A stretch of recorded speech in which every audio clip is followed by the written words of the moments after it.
Hey guys, Nestastic back again. Okay, it's that time again. It's Q&A time. Thank you very much to everyone that's left me a question. I've had, there's on my list absolutely tons of questions. Brilliant. Thank you very much. I really appreciate it. So this should be quite interesting. Okay, first question's from Nefarious.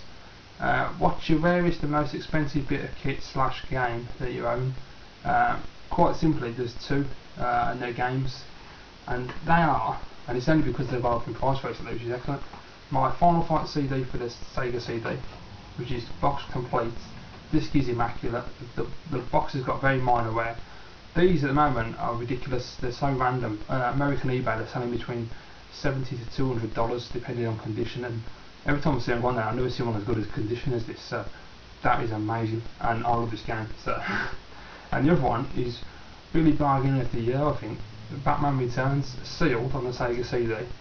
Another one that for some reason is going for like, I think it's $80 to $100 at the moment, and I paid £6 for it, which is an absolute bargain. I mean, $100 is like £62, so wow. So yeah, those are my two most expensive bits of kit. I'm just trying to think, is there anything else?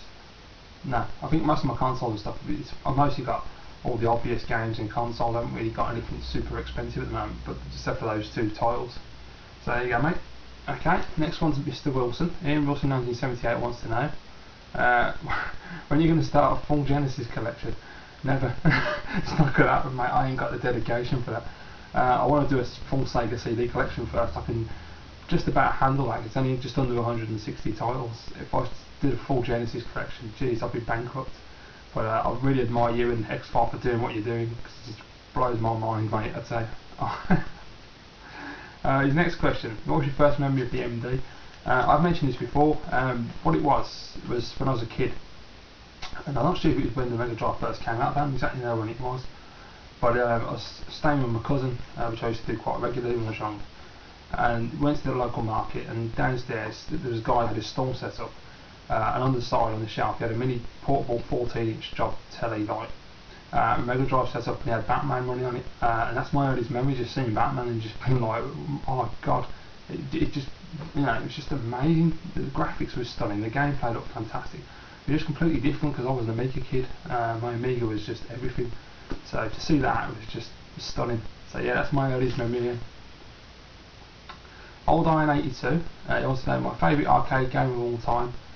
Tough choice. It was between Operation Wolf and Final Fight, but quite frankly I think Final Fight just about edges it, just because I've had so much replay over the years, both home and arcade. When I was a kid, as soon as I go into an arcade on holiday, that would be the game I'd aim for.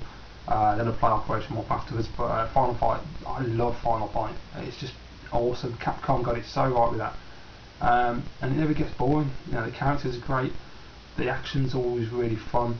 The music's fantastic on it. The bosses are really cool, especially the end boss. It's just really weird, but no, it's absolutely awesome. So Final Fight. Okay, Invader Boy 71 wants to know, what's the hardest game you've ever played? It's a tough one because obviously I've been playing games for a hell of a long time, and there's probably tons that I could think of. But the one that really sticks recently, anyway, was this one, Resistance: Fall of Man on the PS3. This game is a bastard. It is rock solid. Fantastic game. I managed to get all the way through it. I was determined to finish it, and it was really rewarding. But some of the later levels, Jesus Christ, man, they're hard. There's one level where you're on a spaceship and you come out, I think you go up on a lift, and then as you come out of this platform, you turn right, and there's just shitloads of Kyrio coming at you, and you've got to try and get them with a spike grenade that explode, and then just take them on out. I really don't know how many goes I had to go to trying to do that. I must have been 10 or something. It took me forever to get past that bit. The game was solid. There were loads of moments. There's like one moment where you enter this little town, and there's a massive spider thing comes running at you, and you take him out, and another spider comes the other side. Then you get the other big, I don't know what the hell that creature was, spitting these bloody things at you. That game was rock solid, but it was just fantastic. It was just, what a launch title, you couldn't ask for more. Even the Cathedral level in Manchester, I found that hard. I just found most of the game hard, but I was determined to finish it. I was so chuffed when I finished it. It was well worth it. If you haven't played it, play Resistance, and please stick with it because it's just fantastic. Next one is Mr. Quick SciFi wants to know, Have I ever been to the Bird and Baby Eagle and Child pub? I haven't got a clue what that is, mate, so I'm going to have to say no, I'm afraid. I have no idea what that is, but there you go. Okay, Tiger Bank UK. First question is, and we're going to get some weird ones because he's Patrick, but first one, what was your favourite cartoon as a kid? I was thinking about this, and it has to be a toss-up actually. It's between Thundercats and He-Man. I'm probably going to have to say He-Man because I know when I was a kid I had a load of He-Man figures. I remember going to Toys R Us and I got this Skeletor figure and he got like a dragon on his shoulder, and you take the head off the dragon and fill it with water, and you squeeze his head and you spit water. It was around the time they had that one, and they had He-Man who had a backpack with and you could put them round caps that you used to put in the handguns, and you put them in his back and you twist him like that, and as he punched the cap would explode. My mate had that and I was really jealous, bastard. It was really cool. I love He-Man, and I think I had Man at Arms and Teela as well. I never got to get Battle Cat, and I never got to have Castle Grayskull, but I loved He-Man. He-Man was just brilliant. Right, what 3 SNES games, if they were remade, would convince you to pick up the Wii again? Very hard, because I know a lot of titles have been released on the Wii Virtual Console, but if you're talking actual physical proper Wii games, I think a good start would be to do a new Star Fox, a proper Star Fox, old school flying Star Fox like on the SNES and N64. None of that GameCube RPG bullshit. Some proper Star Fox. That could be really cool, especially with the. I hate using motion control, but you know the fact you could go like that'd be quite cool. Be sort of interesting, I suppose. As long as I cut the speech down, because the speech on the N64 pisses me off. It's really annoying, and Slippy's a twat. 2 more. It's really hard, right? There's so many titles, and it's trying to pick ones that would actually translate well enough. Because a lot of the titles you couldn't use motion, I suppose you'd have to use just standard control. It's really difficult. There was one called Xandra's Adventure, which is a green jelly baby running around with a pitchfork, and that was one of the weirdest games I ever played on the SNES. Maybe that could work. That could be quite a cool little platformer. Yeah, there's number 2, Xandra's Adventure. Number 3, maybe Aladdin. I like Aladdin. It's a cracking platformer. They could do with updating that. There you go. That's a tough question, that is, Patrick, actually, because that could set me all day to think about that one. Question number 3. This one's random. Which video game character do you feel has the best arm? I mean, automatically you think Bionic Commando, but I mean, I've been thinking about this all weekend, and I went over a few different ones, and trying to think of somebody who's got a cool arm is a difficult question. But I think I'm going to have to go with Eddie Honda from Street Fighter 2, because he's got the 100-hand slap. A great defense mechanism. So yeah, I'm going to go with Eddie Honda.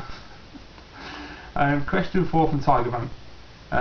Which video game character do you feel has the best fashion sense? That is a hard one. I mean, how many games have I got to choose from here? But I'd probably go with Chun-Li from Street Fighter 2. I love Street Fighter 2. But yeah, Chun-Li, because she's got fantastic hips and that outfit shows off her arse really well. So yeah, I'll go with Chun-Li. Next question is from Drexus80. He wants to know which 3 SNES games that I've played, in my opinion, have held up to the test of time, be it graphics, gameplay, etc. Now, I would say probably Star Fox. A lot of people say the graphics haven't held up well. I personally think they have. I think the FX chip and the 3D, it looks really good still. I've played it recently and I still think it's still got that wow factor. And the gameplay is just superb. I mean, it's a shooter, you can't go wrong, you just pick it up, blast away, and it's just great fun. So definitely Star Fox. Other ones would be, obviously, Super Mario World. I mean, this game is just stunning. If anyone saw LaFerris' gameplay yesterday, it just shows how cracking this game is. Repetitive music, but fantastic music that makes you tap your feet. Graphics look stunning still. The gameplay is just awesome. I mean, Yoshi's just a great addition. It's a tough one for me, whether it's this one or Mario 3. I'm never sure which one I like the most. It's got to be a tie. It's a tough one, that is. And the other game has got to be Street Fighter 2 Turbo. Favourite game of all time on the SNES. This game is just amazing. Always come back to it. Never fails to be brilliant. Fantastic 2-player as well. Got a couple of friends in. Awesome. Love Street Fighter Turbo. Okay guys, that's the end of part 1. Please come back for part 2 and I'll be answering some more questions. And I'll see you in a bit.